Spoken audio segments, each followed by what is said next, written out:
There's a new standard of luxury on the horizon, a niche new way to live your life without the extra costs. Visit honcho8.com for details today. Affordable contemporary living, luxury redefined.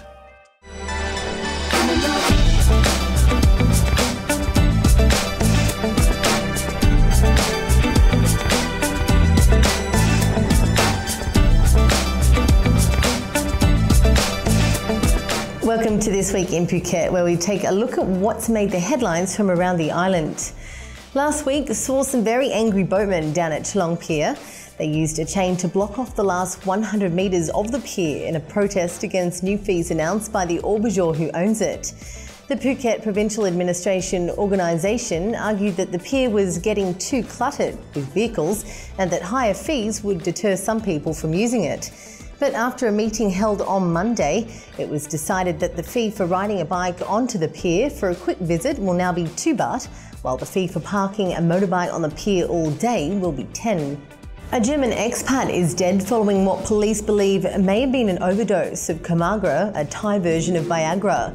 The 70-year-old from Berlin was discovered stretched out on a bed at the rooming house he was staying at on Kra Road in Phuket town. 1 tablet was left in the packet, 3 had apparently been consumed. And a well-known Russian expat is dead following a heart attack.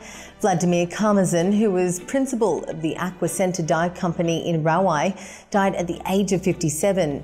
He left Russia around 20 years ago and took German nationality before coming to Thailand. A memorial service was held in his honour on the 11th.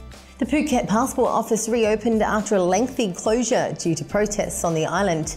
The office is part of the Provincial Hall Complex, which has been closed since the 27th of November last year, when it was occupied by 2,000 demonstrators. But queues are likely, as the office has announced it can only handle 120 applications a day. Ever get that sinking feeling? Well, there's been a little too much around Phuket of late. Yet another dive boat was lost in the Andaman Sea, making it the second in less than 2 weeks. The MV Blue Star, which belonged to Geelong Sea Sports, caught fire and sank in Burmese waters while on a week-long dive trip. All 20 people on board escaped unhurt. This came after the dive boat Aladdin, based out of Ranong, was holed and sank at the end of January in just 10 minutes. But now it's emerged that a third dive boat sunk at the beginning of the month off Phuket.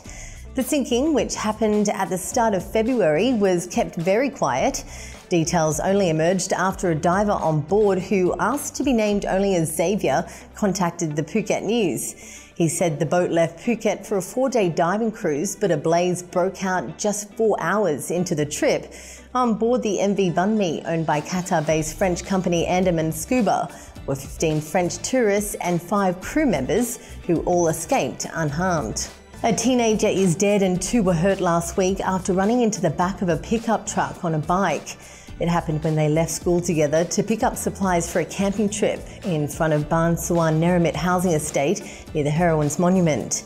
The 15-year-old driver, who was the only one wearing a helmet, died.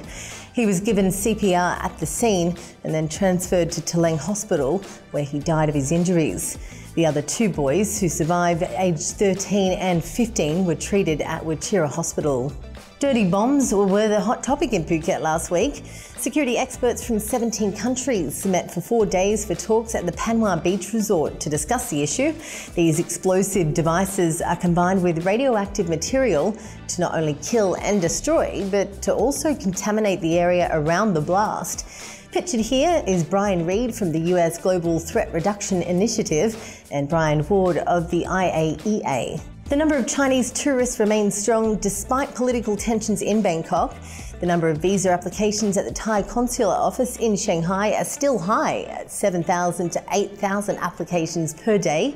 China continues to be Thailand's #1 tourist market with a total of 4.7 million arrivals last year, a huge 68% jump in just 2.5 years. Apparently Thailand is one of the most romantic countries to visit.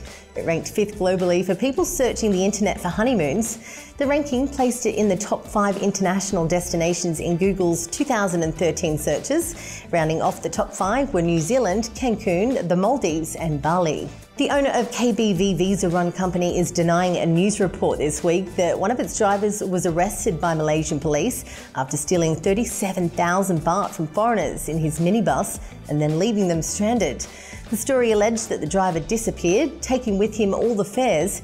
However, the owner of KBV told the Phuket News that their driver had to leave suddenly after hearing there was a family emergency. A man is behind bars after being caught by police in possession of 1,200 yaba pills and 95 grams of crystal meth. Police said they were given a tip-off that a man in Sisinton was allegedly selling drugs to teens, so they raided the man's house on Tuesday. When they arrived, they found a 38-year-old inside, along with a pipe, scales and some 100 plastic bags for packaging the drugs.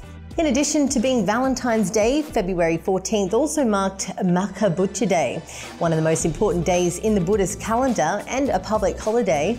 The day marked the anniversary of the Buddha's first major sermon. A man is dead after a motorbike accident in Telang.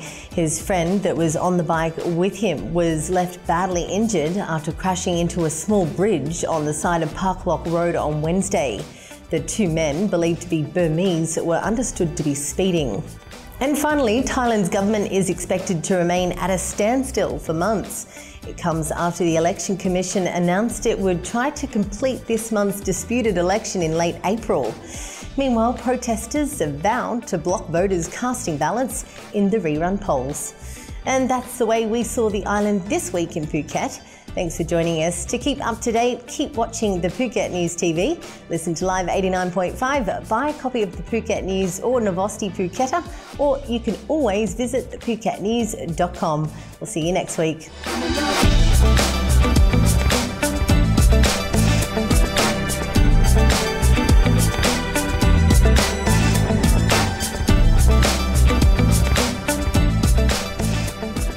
Get ready for Eric Clapton live in Bangkok. The King of Guitar on Sunday, March 2nd at the Impact Arena. 20 years of hit after hit, 6 Grammys and 19 million albums sold. Book now at ThaiTicketMajor.com. Presented by BEC Tarot and locally sponsored by Class Act Media.